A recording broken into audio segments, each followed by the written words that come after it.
Hello, good evening. This is Myesha Marie coming to do our reading the Bible together. It has been a few days. Um, been doing a lot of construction and stuff, so I'm having to come on late, probably this week until whenever they get done. But nevertheless, we left off at 1 Kings 16, so today we'll be reading 1 Kings chapter 17, as always from the New Living Translation, and we're going to go ahead and get started. Now Elijah, who was from Tishbe in Gilead, told King Ahab, "As surely as the Lord, the God of Israel lives, the God I serve, there will be no dew or rain during the next few years until I give the word." Then the Lord said to Elijah, "Go to the east and hide by Kerith Brook, near where it enters the Jordan River. Drink from the brook and eat what the ravens bring you, for I have commanded them to bring you food." So Elijah did as the Lord told him and camped beside Kerith Brook, east of the Jordan. The ravens brought him bread and meat each morning and evening, and he drank from the brook. But after a while, the brook dried up, for there was no rainfall anywhere in the land. Then the Lord said to Elijah, "Go and live in the village of Zarephath, near the city of Sidon. I have instructed a widow there to feed you." So he went to Zarephath. As he arrived at the gates of the village, he saw a widow gathering sticks, and he asked her, "Would you please bring me a little water in a cup?" As she was going to get it, he called to her, "Bring me a bite of bread too." But she said, "I swear by the Lord your God that I don't have a single piece of bread in the house, and I have only a handful of flour left in the jar and a little cooking oil in the bottom of the jug. I was just gathering a few sticks to cook this last meal, and then my son and I will die." But Elijah said to her, "Don't be afraid. Go ahead and do just what you've said, but make a little bread for me first. Then use what's left to prepare a meal for yourself and your son. For this is what the Lord, the God of Israel, says: There will always be flour and olive oil left in your containers until the time when the Lord sends rain and the crops grow again." So she did as Elijah said, and she and Elijah and her family continued to eat for many days. There was always enough flour and olive oil left in the containers, just as the Lord had promised through Elijah. Sometime later, the woman's son became sick. He grew worse, and finally he died. Then she said to Elijah, "O man of God, what have you done to me? Have you come here to point out my sins and kill my son?" But Elijah replied, "Give me your son."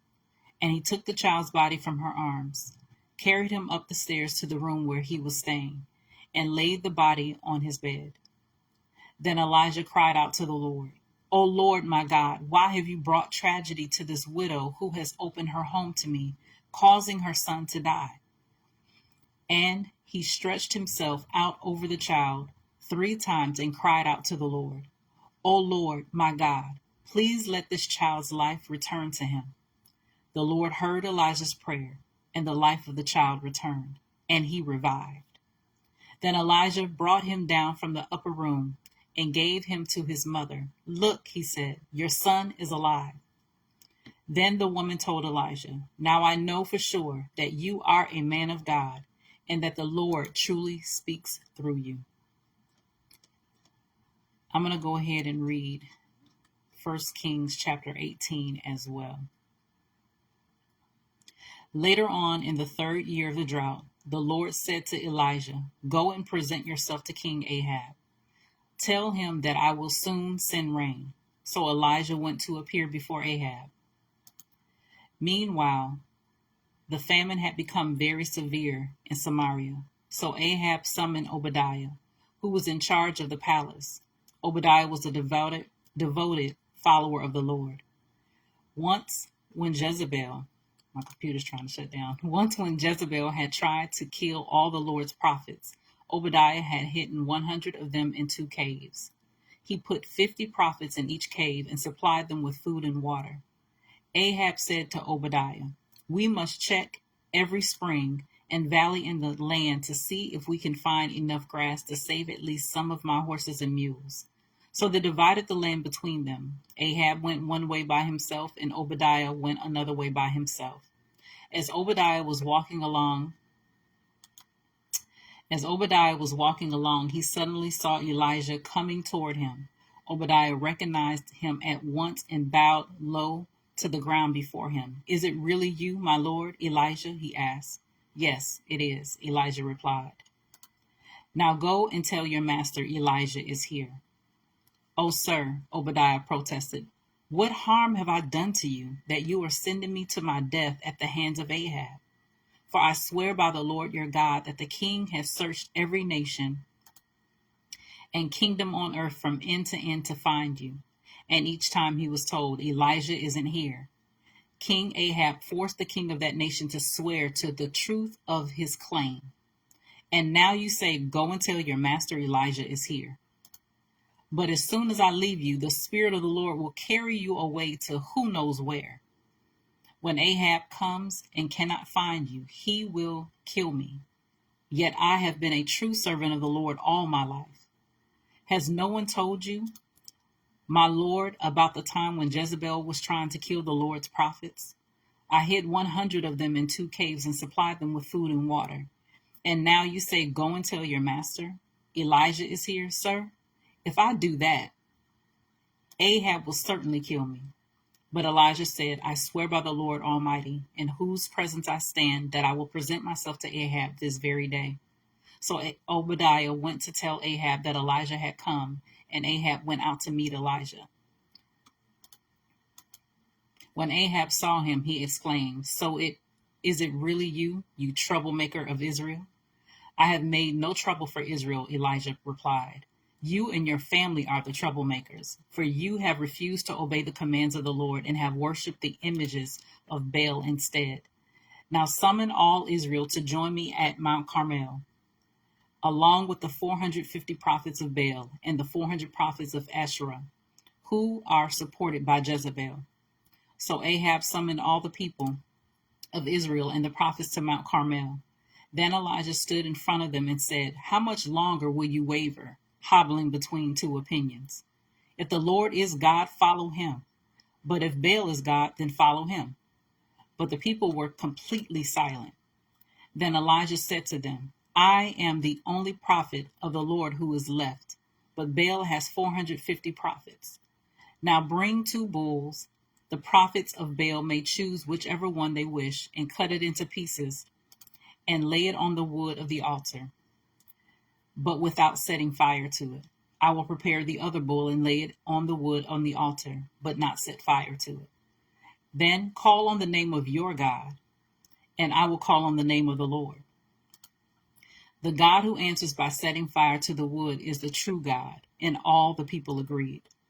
Then Elijah said to the prophets of Baal, "You go first, for there are many of you. Choose one of the bulls and prepare it and call on the name of your God, but do not set fire to the wood." So they prepared one of the bulls and placed it on the altar. Then they called on the name of Baal from morning until noontime, shouting, "O Baal, answer us." But there was no reply of any kind. Then they danced, hobbling around the altar they had made. At noontime, Elijah began mocking them. "You'll have to shout louder," he scoffed, "for surely he is a god. Perhaps he is daydreaming, or is relieving himself, or maybe he is away on a trip, or is asleep and needs to be awakened." So they shouted louder, and following their normal custom, they cut themselves with knives and swords until the blood gushed out. They raved all afternoon until the time of the evening sacrifice, but still there was no sound, no reply, no response. Then Elijah called to the people, "Come over here." They all crowded around him as he repaired the altar of the Lord that had been torn down. He took 12 stones, one to represent each of the tribes of Israel, and he used the stones to rebuild the altar in the name of the Lord. Then he dug a trench around the altar large enough to hold about 3 gallons.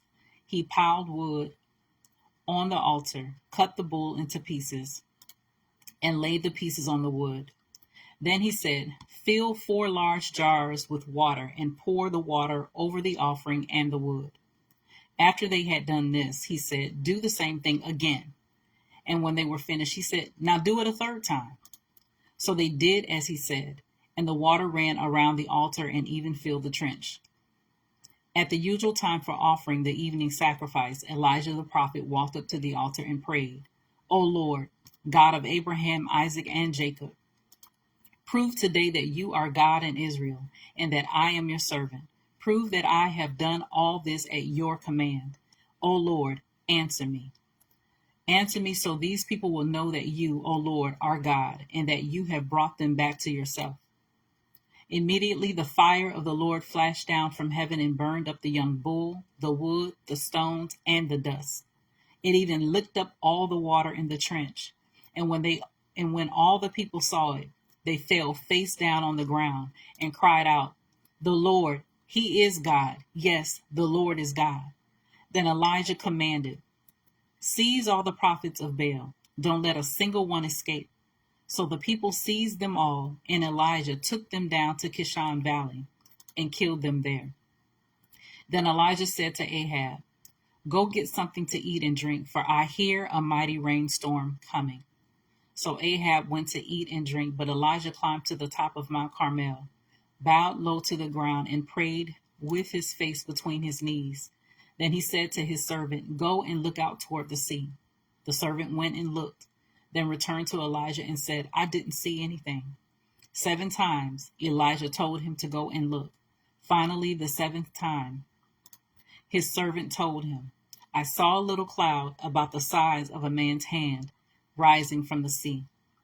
Then Elijah shouted, "Hurry to Ahab and tell him, 'Climb into your chariot and go back home. If you don't hurry, the rain will stop you.'" As soon as the sky was black with clouds, a heavy wind brought a terrific rainstorm, and Ahab left quickly for Jezreel. Then the Lord gave special strength to Elijah. He tucked his cloak into his belt and ran ahead of Ahab's chariot all the way to the entrance of Jezreel. So today we read 1 Kings chapter 17 and 1 Kings chapter 18 from the New Living Translation. As always, continue to search the scriptures daily to see what is true. Allow Holy Spirit to illuminate the word into your heart, your mind, and soul, bringing knowledge, understanding, and wisdom, and most of all, revelation of who God is, his true nature, his character, and how much he truly, truly loves you. You guys take care. God bless.